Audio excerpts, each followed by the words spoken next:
Hello, Kristen. Hi, Bill. How are you? I'm good. How are you doing? Doing all right. I've started a new bad habit where over the course of the debt ceiling debate, could not really handle watching any cable news, so I switched to CNBC, and that turned out to be a super depressing choice. As over the last week, if we're talking about a correlation here, the correlation between Kristen watching CNBC and the Dow plummeting is pretty good. No, CNBC manages to squeeze in the most talking heads boxes on one screen. That was an impressive technological It's all got this feat. kind of blue feel to it. So even though there's a lot going on, it still feels it's the most tranquil that a totally chaotic screen could possibly be. What I understand about CNBC is it seems like no one on that channel actually knows economics. They just kind of yell really loudly. And I just don't understand who's actually in the business relies on them for economic analysis. I don't know.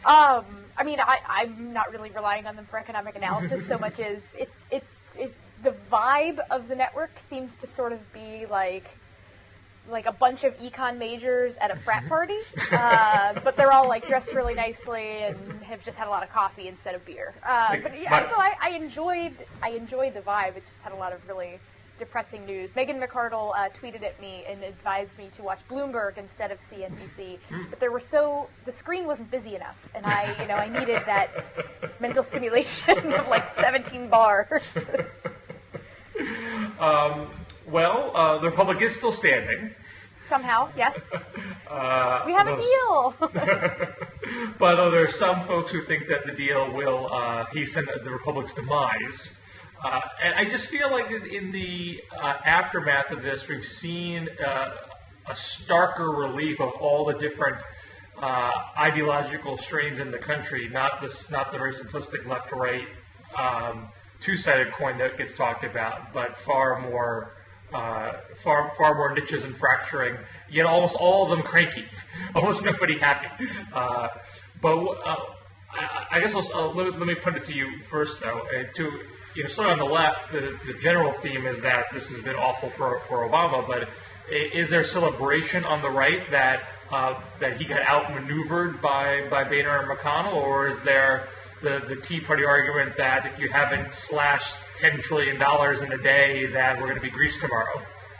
I wouldn't go so far as to say 10 trillion in a day. There may be people who would like to have 10 trillion in a day.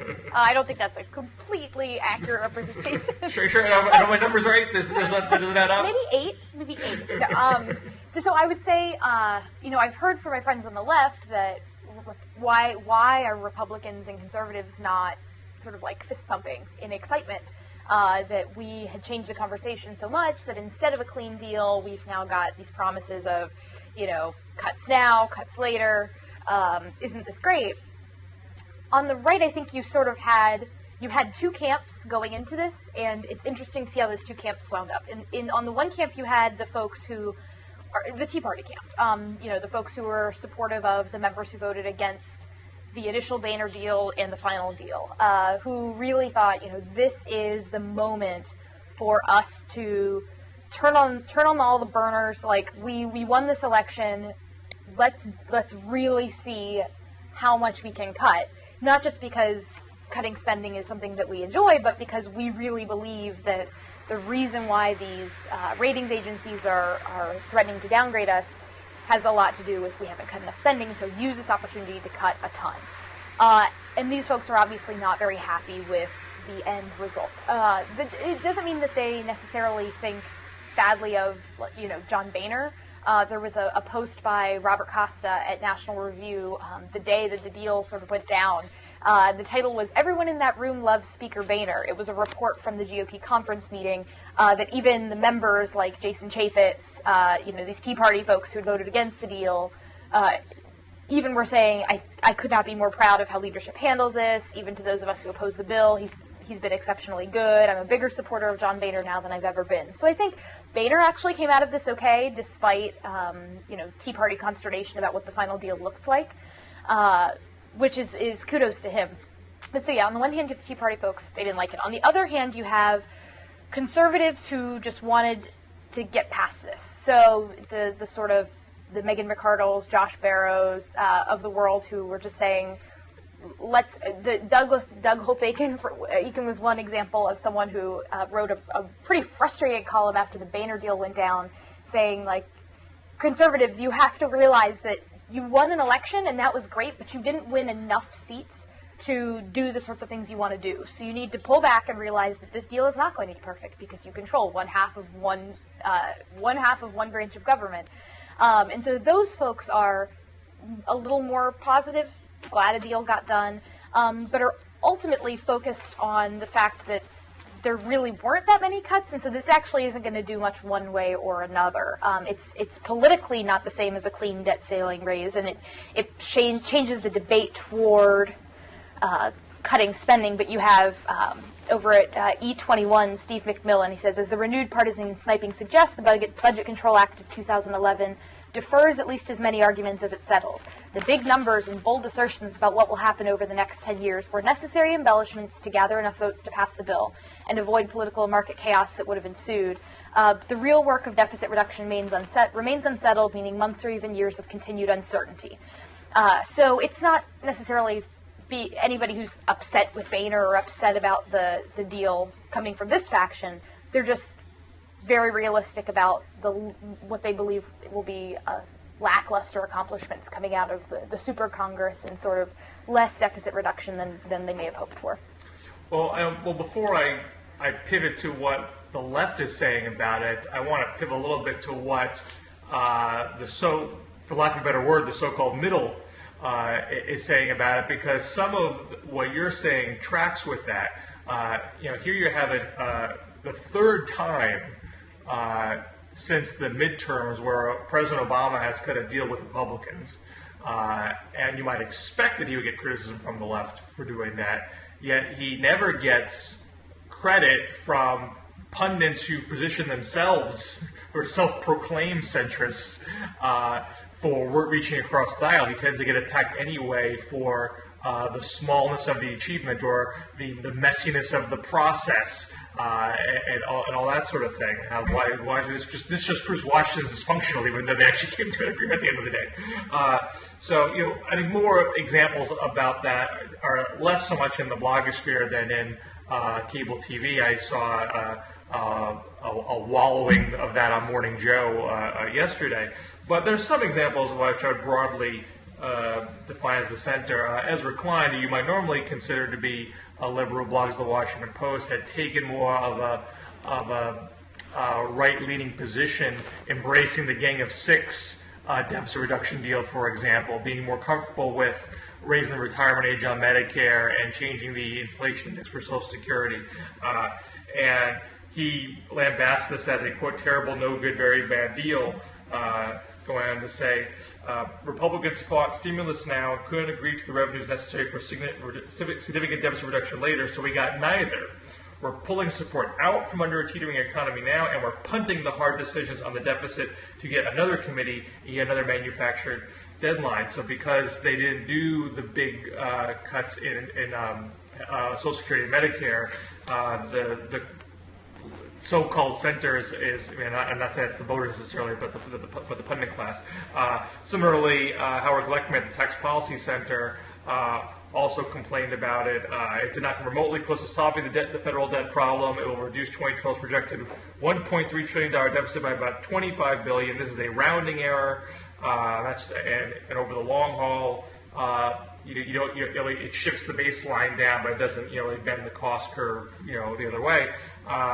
And then it says it proved once again that serious long-term deficit reduction can only come with increases in tax revenues and a slowdown in entitlement spending, especially for healthcare. This is not ideological theory; it is a matter of third-grade arithmetic. Although I'm sure there are folks who know math that would still dispute that. But that's the general sense of certainty that's coming from those types of voices. And Major Garrett, who used to be, I think, went from CNN to Fox News, and now he's a National Journal, also summed up, I think, this notion of Washington dysfunction, although he sort of held back from being that extreme. But his headline was, with debt deal, Congress abdicate its responsibilities, complaining about the delegation to the super committee and saying the temptation to delegate, subcontract, and outsource the budget process will continue. Legislative power will diminish, the people's voice will shrink, and the word dysfunctional might actually apply.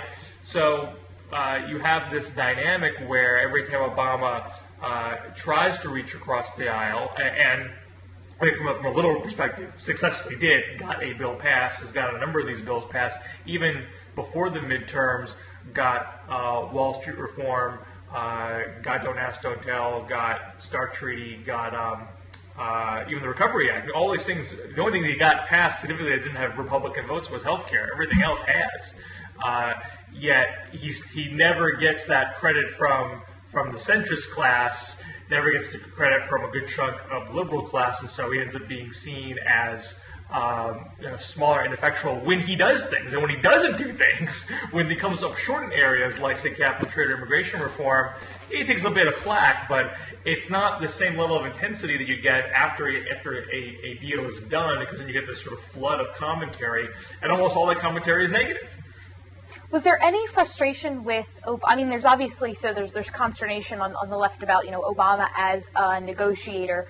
Was there any sort of discussion on the left about Obama as a negotiator versus Reid as a negotiator? Because, I mean, there was a post at Weekly Standard's blog by Mark Hemingway saying, I don't think we should get ahead of ourselves here, but there's certainly a storyline emerging that when it comes to the art of the deal, Boehner is one of the more capable politicians of the era.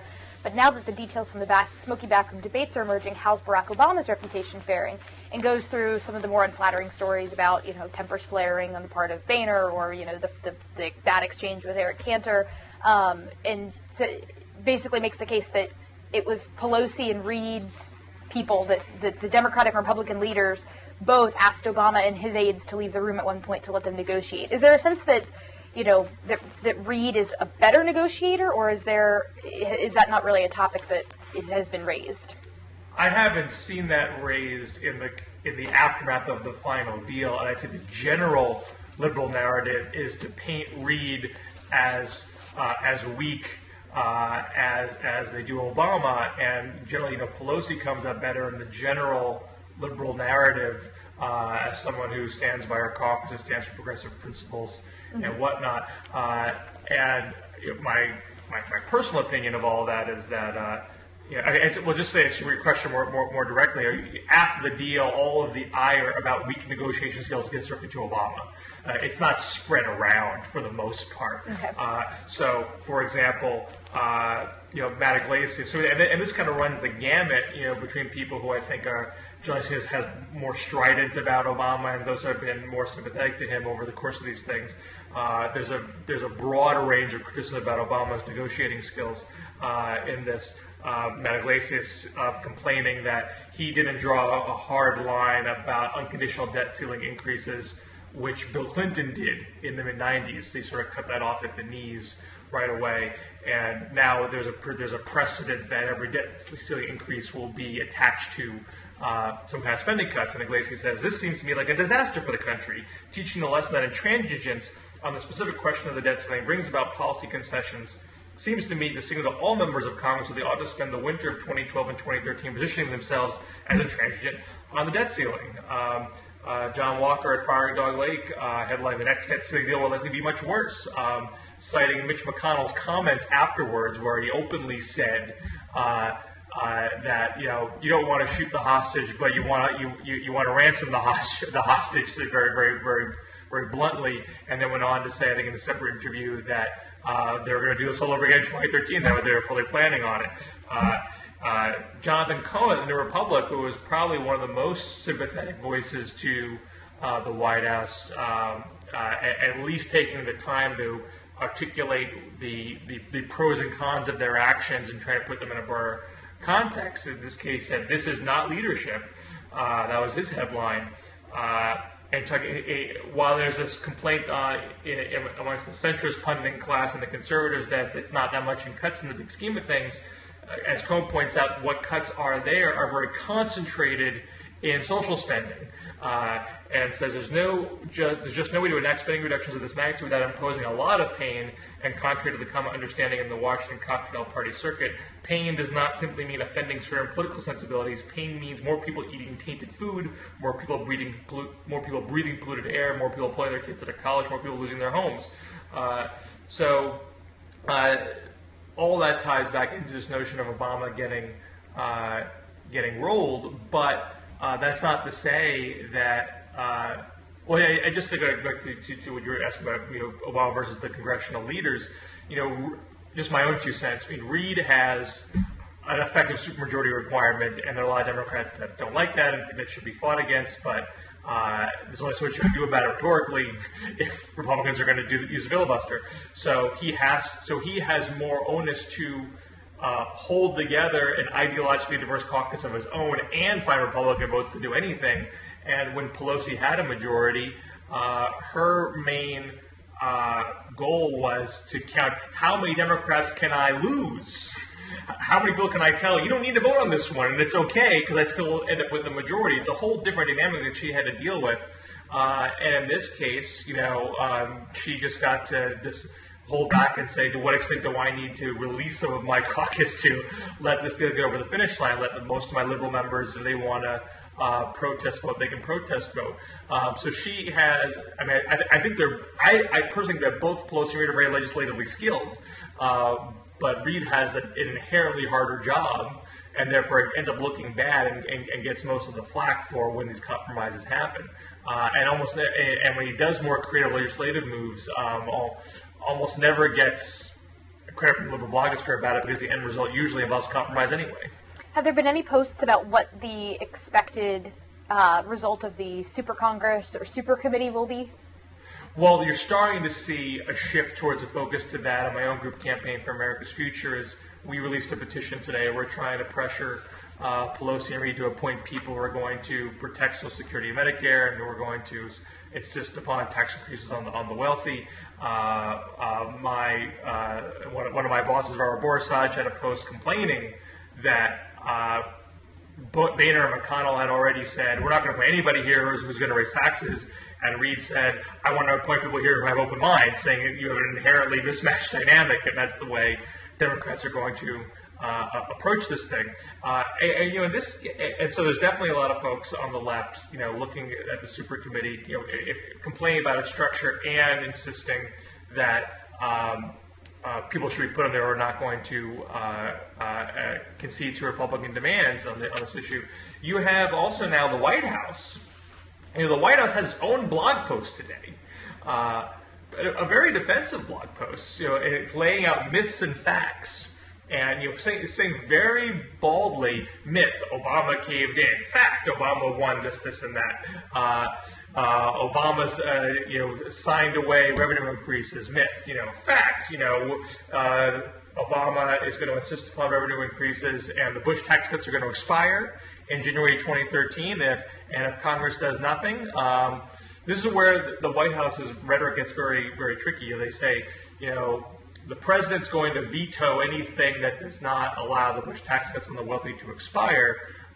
And so you could interpret that 2 different ways, because as a literal matter, and Lawrence O'Donnell at MSNBC mentioned this the other day, they're not going to get a bill that says that. The question becomes, if the super committee gridlocks or Congress doesn't vote for what they propose, to do nothing is to let all the Bush tax cuts expire for the wealthy and the middle class. Mm-hmm. And so what is unknown at this point, what Democrats complain about, is that Obama has been reluctant to pull that trigger.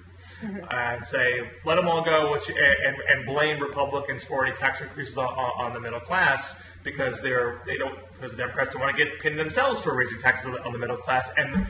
And most of the money you would get from letting all the Bush tax cuts go away would come from the middle class. Mm-hmm. So to the extent that people cite figures about how much deficit reduction you would gain from letting them expire, it's largely from the middle class portion of it. I'm not saying the wealthy part of it is insignificant the way some conservatives do, but it's much bigger numbers on the middle class portion. So you could interpret the way. So clearly, the White House doesn't want to say something as blunt as we'll let them all go, because then they'll get hit all year long from Republicans that they're itching to raise taxes on the middle class. They're never going to say it openly. But you could either infer that they are willing to let that happen, or if they were going to let it happen in January, then they'd whip out a bill the next day, bring it to Congress saying reinstate them for the middle class, and if the Republicans don't vote for it, then blame it on them, something like that. Or you can infer from it that they're not really serious and they're going to, cave in again, which is what a lot of the left now expects at this point. And I would personally argue is that it's just an unknown. And so to argue, as some have, that Obama has written off raising revenue, I mean, I think it's factually untrue. It's simply, it's kept the issue alive for another round, at least for another round on the super committee, and perhaps beyond that. And you don't know what's going to happen. And to the extent that folks on the left are arguing, well, Republicans, since they think he's going to cave, they're going to force him into this position again. Well, they may think that, and they may be more reluctant to accept a compromise because they'll say to themselves, Obama's going to roll again. But they could be wrong. Well, I feel like I wonder, because the last time that the Bush tax cuts were extended was when, if I'm not mistaken, Democrats had significantly larger numbers in Congress. And so I wonder if it may be the position of many Republicans that, hey, we have a stronger hand than we even did last time, and last time we got an extension of everything. So why not expect an extension of everything yet again? I mean, they may well think that. Well, there's a little bit. There's also the issue of the sequester that kicks in if the Joint Committee fails to come to an agreement on what it is that they would like to do to find that magical 1.2, 1.8 trillion over 10 years. And there's a post Keith Hennessy wrote just this afternoon, How to Prevent Spending Cut Backsliding, where he says he's really concerned that you've got these things like the Bush tax cuts, and you've got the triggered spending cuts from the Debt Control Act that won't go into effect until, much, much later on. And that the problem with politics is you've always got new people coming into office and they can always change their minds.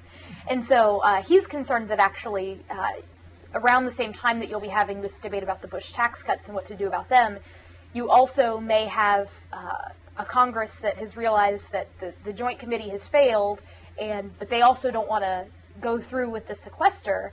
And so you see some sort of piece of legislation passes that says, oh, that sequester, we were just kidding about that, we're going to defer it. There's really not a lot of confidence, I've read, in most of these bloggers on the right or libertarian-leaning universe who really see what has happened as being a solution to these big, longer-term deficit problems. Obviously not in favor of the revenue side, but even on the spending side, not seeing it as terribly great either. Peter Suderman at Reason's Hit and Run blog said the best reason to have a big showdown over raising the debt limit was to start the process of figuring out how to deal with the federal fiscal trajectory that is simply not sustainable. Instead, we ended up with a politically motivated showdown that resulted in gimmick-filled plans full of likely bogus spending reductions, and that, if anything, ultimately made our credit outlook slightly worse by illustrating in painful and prolonged detail how difficult it will be for our political system to truly come to terms with the nation's debt problem when it eventually has to. Sorry for the long block quote there, but I'm sure I've been a bigger offender than you today. No, yeah. Preempting the comments. I apologize. That's why I have a printout today. I actually wrote things out. So there's not a lot of confidence that the deficit situation, for my side, in terms of spending, and obviously on your side in terms of revenue increases, has really been resolved properly by this situation. Well, that level of skepticism about the trigger from the right dovetails nicely into a part of, the online story of the week, which I think is probably the least told so far. And I've gone back to this a couple times in recent segments, but there is a pro-Obama community that is growing.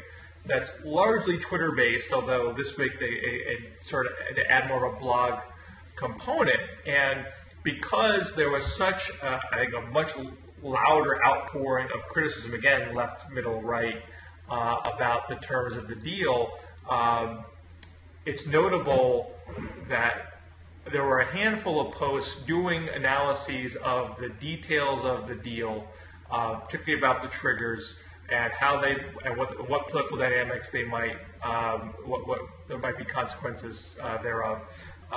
Saying that Obama pulled off a masterful job that he's not getting proper credit for, and these are coming from people who are not well-known folks, who have not become stars of the blogosphere the way certain folks on the left have, and it's very reminiscent to me of how the original liberal blogosphere started in 2002, which really, I mean, you can even go further back to that. It's actually probably more parallel to the late 90s when so much media commentary was anti-Clinton.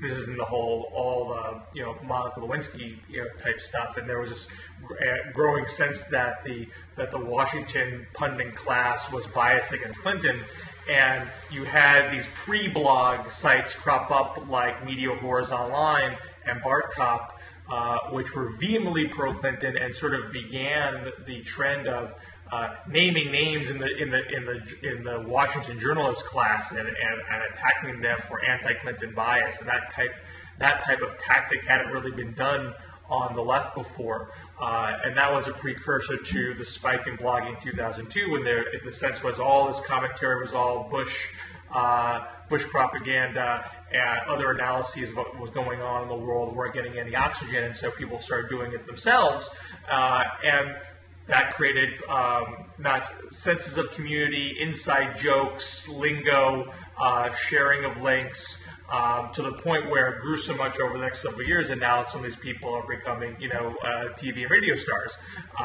And you're now seeing that for Obama, in a very nascent stage, and in particular, if we get back to specific posts, you saw this post from the People's View that was headlined, Paul Krugman is a political rookie, or how Barack Obama left John Boehner holding the tea bag again. And, a feature of this new pro-Obama community is to really target pundits on the left who are very hard on Obama, particularly Krugman, Glenn Greenwald, Jane Hampshire, and this one People's View post got circulated so widely through the Twitterverse that it jumped into Liberal Talk Radio. Stephanie Miller's show picked it up and read it on air. Just to give you a sense of it, going back to it sort of tracks with what Keith Hennessy on the right was saying.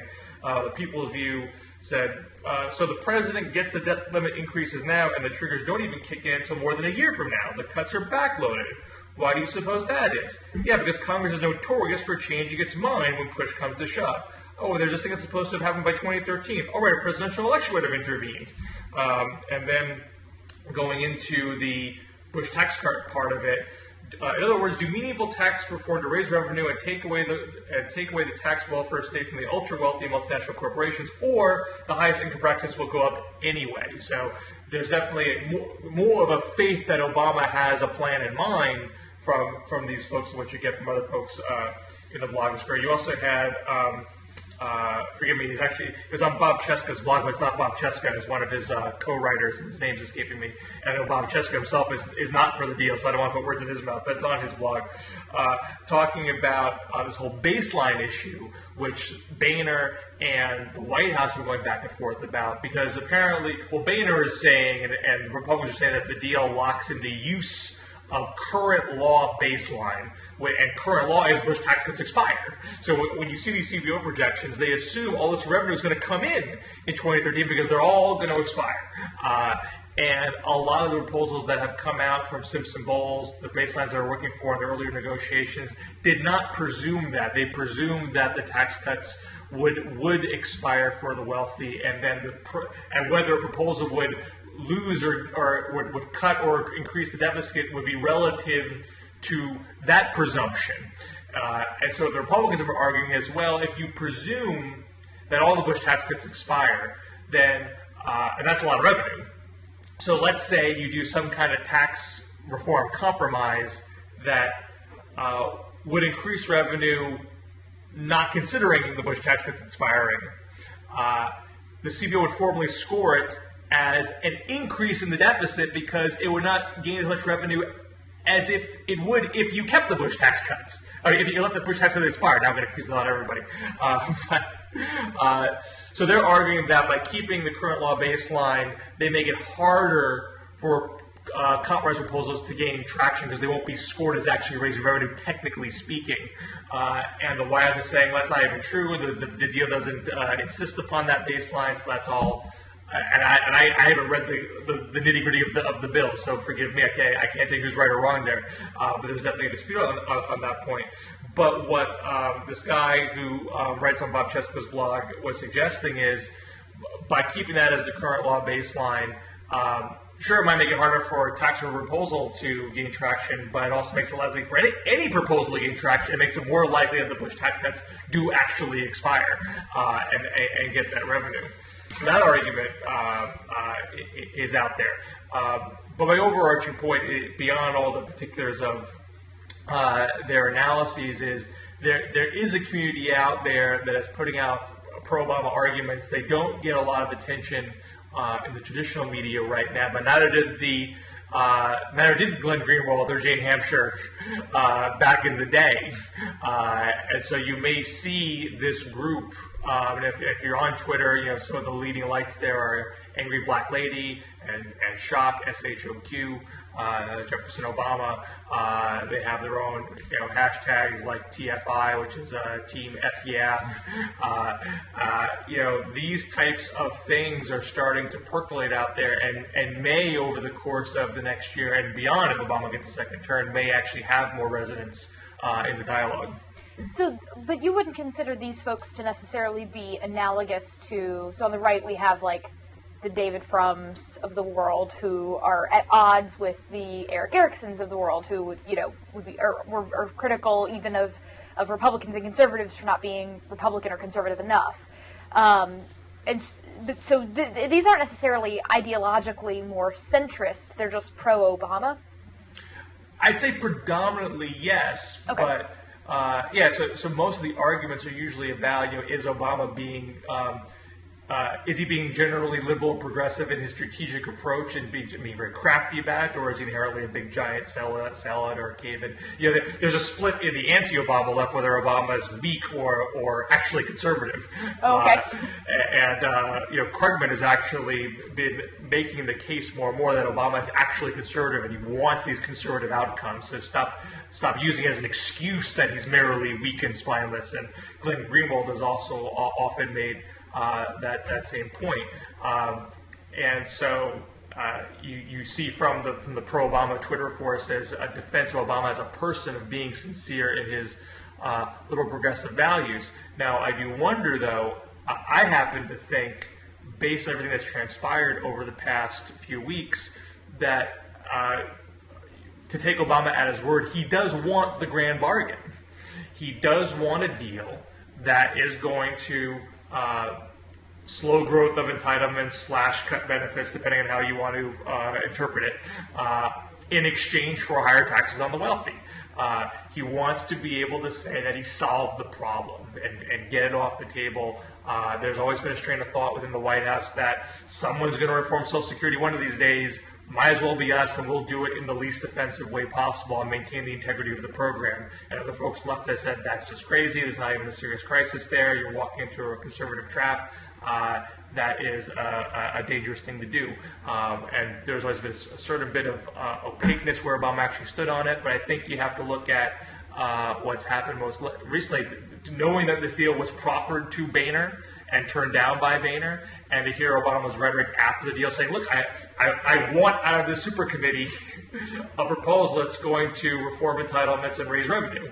I don't think there's any other way to interpret that. So to the extent that there may be a continued push for that going forward, and once you see the specifics of what reforming entitlements actually is, it'll be interesting to see if the pro-Obama forces on Twitter, if it becomes more of an ideological dispute, if it becomes more of, what Obama's talking about on Social Security and Medicare just isn't that big of a deal. It's only, it's shaving benefits years into the future relative to other projections. So no one's going to even interpret it as a cut when they actually get their check. It's going to be more than what they ever expected anyway. Or if And versus what other folks left would say, saying this is a cut, it's a cut, it's a cut. You're betraying the program, you're weakening the pillars that have existed for 70 years, and you're trashing the New Deal. So it could end up being a more ideological debate, but as of yet, I don't think it's reached that point yet. Right now, it's more personality-centric. Do you think Obama's a good guy or not? Okay. Well, one of the other issues that I've, the Krugmans and such have levied is that Obama's not focused enough on the jobs issue. That because he's so focused on spending, and that he's sort of gotten caught in the Republican rhetoric about the need to cut spending, that's caused him to not be focused on jobs. Hence, now I believe different reports have different things, but it's either the 7th or up to the 15th time that the Obama administration has pivoted onto the jobs issue. So is that something that you've seen any sort of buzz about this week in terms of, to what extent that the debt deal is impacting the economy? Yeah, and I think Farragher actually made that same crack that this is the 15th pivot to jobs. It's not just the right. Right. No. There's definitely folks on the left that have made that same complaint. You will see mocking references to recovery summer a fair amount, in the left Twitter sphere. And for a more substantive argument that has become a bit of a touchstone argument on a lot of corners of the left, David Woolner at the New Deal site talks about how Obama is repeating the mistake of FDR in 1937 when they thought they had a good enough handle on the economy, they could pull back on the deficit spending, return to a balanced budget, and the economy would still be on a good glide path, and they ended up suffering what was known as what was a recession or a second depression, however people want to interpret it, and it only got resolved after they reversed course, and then of course the war happened. They then went in big on deficit spending after that. So that is a story that's been retold a lot on the left, and even early on in the White House, you say we know the lessons of 1937. Trust us, we're not going to make that mistake again. And David Woolner argued President Obama sells the Budget Control Act of 2011 as a victory for the American people, as an important first step in solving the deficit crisis. But he's missed the fundamental point. The most effective way to reduce the federal deficit in the long term is to spur economic growth in the short term. And I know that John Judas at the New Republic, after Obama's speech to the nation last week, chastised him for not educating the public on that argument. Instead of relying on phrases like "live within our means," he didn't make the academic economic case for additional spending now, and therefore it's why he doesn't have a mandate to do it.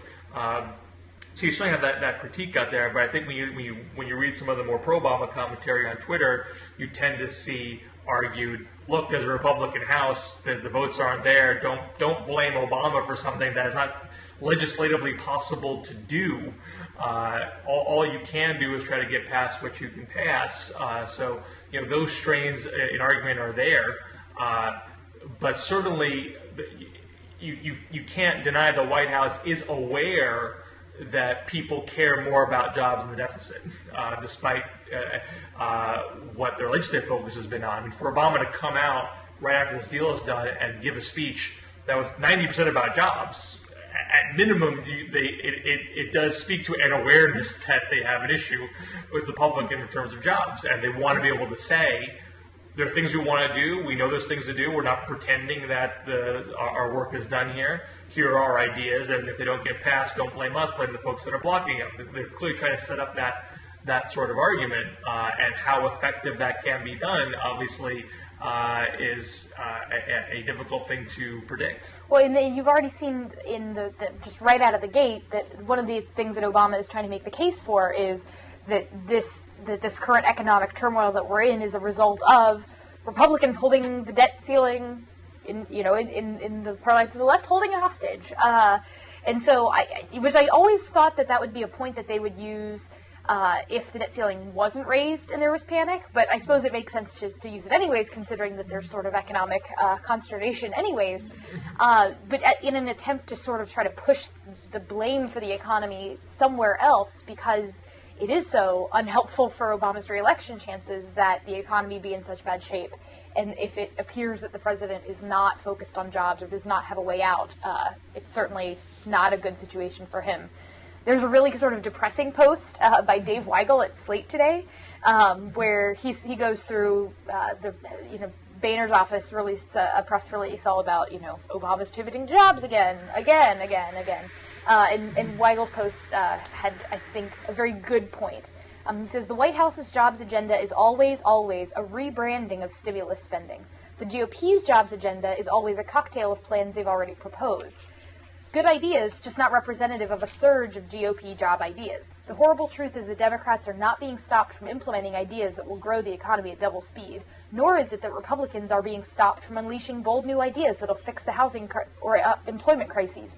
The truth is that no one knows what to do in the short term. So to the point that you made about how, there are some of these pro-Obama bloggers who are saying, oh, well, Obama can't really fix the economy anyways, like he probably wants to because Republicans control the House. I kind of find myself agreeing with this Dave Weigel post that it's not that Democrats have like this really great, jobs package that they'd love to pass if only it were not for those Republicans in the House, but that instead you sort of get this resounding silence, unfortunately, from both sides about, okay, what will you do to lower the unemployment rate? That both sides have like little bits and pieces of ideas. On the Republican side, it's a lot of deregulation and targeted lower corporate tax rates and things like that. But it's the things that Republicans have always been saying. It's sort of no new magic plan. So that was kind of depressed me. But I don't think that's fair on the Democratic side. Okay. There are specific ideas that they're talking about. I think some smaller than others. I think you could say that additional payroll tax cut or extending unemployment insurance benefits again, which the president talks about a lot. Fair to criticize as that's not really a new idea. That's just maintaining what you have right now for stimulus. So it wouldn't be worse. It would be worse if it went away next year, but it's not adding. But that is kind of a rebranding of stimulus spending, though. No. It's not just rebranding. It's a continuation. Continuation, right? I mean, that if it was just that, I would agree with what Weigel was saying. But in the midterms, he put forth a $50 million infrastructure package and he couldn't get enough support even from Democrats during the midterm elections around that, so that did not get reiterated this week. What did get reiterated this week was the infrastructure bank idea, which Obama has always had. It was in his initial campaign platform, and there's now a proposal for that that's bipartisan. It's John Kerry and Kimberly Hutchinson. It has AFL-CIO and Chamber of Commerce support. It's only $10 billion of federal money, and that's for loans. And the argument from Kerry and Hutchinson is that it would be seed money for public-private partnerships that would leverage $600 billion in private money over the course of 10 years. And the Kerry Hutchinson folks have not put a hard jobs number on it, but just from my own personal extrapolations, there tends to be a thumbnail argument that for every billion in infrastructure it's spending, you get 36,000 jobs. If that held true for $600 billion over 10 years, you get 21 million jobs. And that's it's not as big as it sounds over a 10-year period, but it's not nothing either. That's a pretty concrete idea. It's a feasible idea. It has some initial bipartisan support, but there's no evidence. It hasn't gotten a lot of co-sponsors, despite the fact having big labor and big business actually coming together on it. And I think that's not just the same rehash of what's already been done. It's not just a brand new idea, but arguably it's, there's plenty of folks on the left that don't love the idea of public-private infrastructure partnerships. Well, Robert Reich actually criticized it as saying if there's too much private involvement, that would mean a lot of user fees that would negate the stimulative impact. So it's not a universal position, but it's certainly a new idea that hasn't been implemented yet. It is a twist on stimulative spending, but again, it is sort of a rebranding of the spending of government money, in part to stimulate action elsewhere to create jobs, which is similar in the sense that many of the Republican ideas all sort of coalesce around a similar theme of getting government less involved. And so while an infrastructure bank, it only speaks to the basic ideological differences of the two parties. Well, right, but is an infrastructure bank going to dramatically reduce our unemployment rate, or is it going to create, a couple thousand jobs, maybe tens of thousands of jobs, and that's wonderful and great. We should, be creating any jobs we can. But is that really fixing? Is that a Band-Aid, or is that fixing the problem? And I think that's the big problem is that, does either side have a cure that is fixing the roots of the problem, or do we have these nice Band-Aids like an infrastructure bank or, new energy exploration projects as one of the Republican ideas, but are these really fundamentally going to jumpstart things, or are they thinking big enough? I mean, I think the argument is that it's not just it's not a little bank on the corner, fund a few projects here or there. I mean, if you really, the American Society of Civil Engineers has long said that we have $2 trillion worth of infrastructure repairs to do. That doesn't even count all the modernization that could be, that arguably should be done. If you were going to leverage $600 billion worth of private money, that's a long way to solve it. I mean, that's not a chump change proposition. That would theoretically unleash a pretty major long-term project of American infrastructure improvement. But it's got to pass, of course. And I'm not saying it's going to pass tomorrow. It doesn't look likely. But I wouldn't say it's a small bore idea. Arguably, is a fairly transformational idea. Well, I'm hoping that anybody can come up with something that will prevent the Dow from doing what it did today. Although we may have to look to our friends across the Atlantic for them to clean up their own situation before we can get any sort of calm or certainty on that front.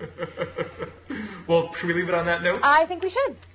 All right. Well, always good to talk to you. Good talking to you too, Bill. And where can folks find your work? You can find my work. I post links to everything at KristenSoltis.com, so that's sort of a central hub for everything.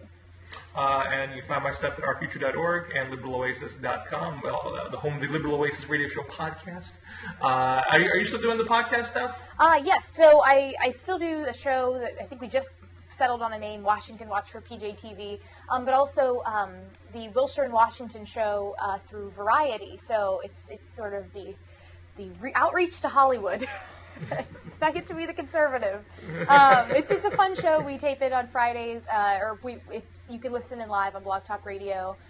Ted Johnson of Variety is the host, and I'm sort of their token conservative. And tomorrow our topic is Republicans and civil unions, gay marriage, gay rights, and young voters. And we're being joined by Margaret Hoover.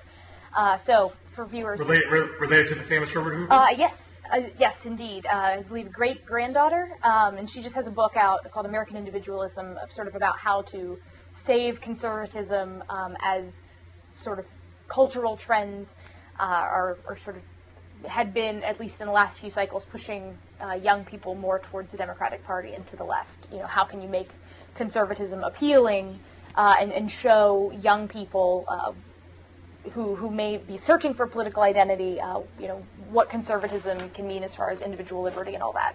So anyhow, it should be an interesting show. Hopefully as interesting as this one was today. Hey, aim high. I know. High standards. All right, Bill, it was good talking to you.